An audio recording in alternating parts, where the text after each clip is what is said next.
Paglaki ko, Sarge, baka naman.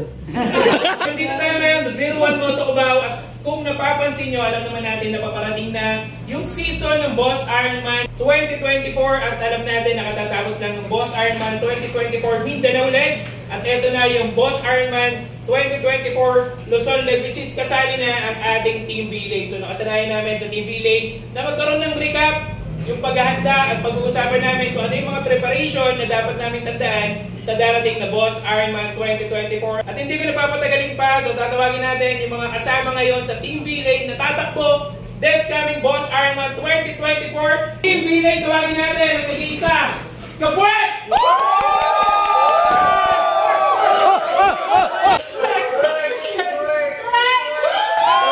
Talampakan natin, Moto Sushi!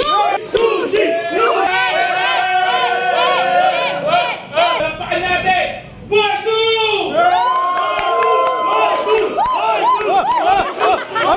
Ang nag-iisa at nag-drone sa Boss Ironman, Julio Babia!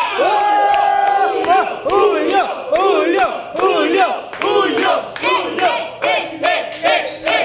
Isa sa pinakakilalang end rider, karerista, demonyos, pagdating sa larangan ng motor, mag-ingay!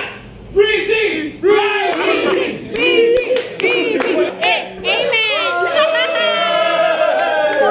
Tawagin natin ang presidente ng 01 Moto Club.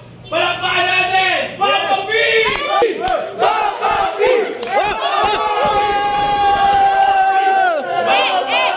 Palakpakan natin! Raymond Hurtado!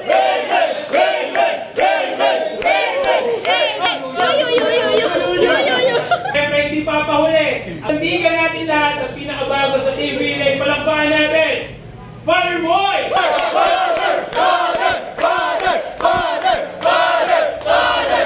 At eto nga, hindi makukumpleto ang Team V-Leg kung wala ako!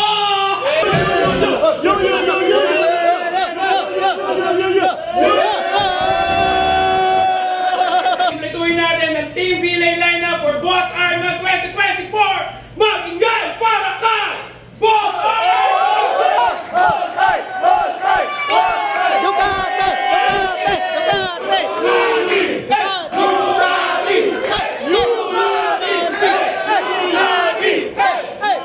Boss Art, ano ba yung difference sa Boss Ironman sa mga ibang endurance challenge? In terms of challenge, walang pinagkaiba kasi ang endurance is a personal challenge eh. Yes.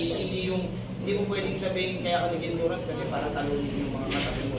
Aba. So ang pinagkaiba siguro nila, napatunayan ng Boss Ironman through the years na sobrang talagang prestigious na nga yun. Kumbaga, kung tatanungin mo ako, yun yung pinagkaiba. Kumpara dun sa mga startup na endurance, syempre mas prestigious nga. I mean, Yung Boss Ironman. Boss Ironman, nandun yung motorcycle industry, community, celebrity. Maliban sa preparation, about budget naman pagdating sa Boss Ironman. Nasa estimated lang, boss, kung nasa magkano. Kasi malay namin paglaki ko,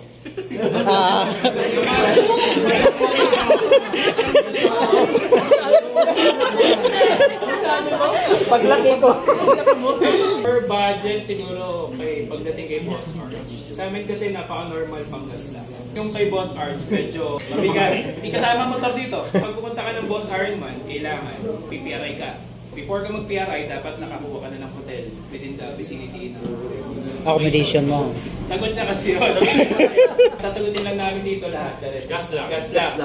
Hindi kasama motor? 200K. 200K.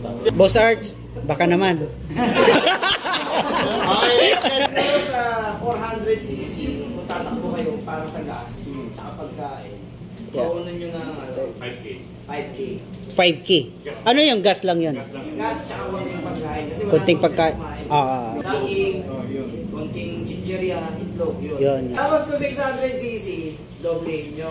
Connected sa tanong sa sinabi ni Boss Arch kanina, sa tingin mo, ano ang nang susuko, motor o rider? Depende pa rin sa preparation mo. May rider kasi na mataas ang adrenaline, hindi nakakapag-prepare ng maayos sa motor. So minsan sumusuko ulit yung motor. So ganun din, vice versa, pag na-prepare mo yung motor mo, tapos yung rider hindi, maaaring sumuko yung rider. So sa endurance, ang preparation, same sa bike at yung rider, para matapos mo. Pero kung hindi mo ginawa yung both, at hindi ka pasanay yung katawan mo sa endurance,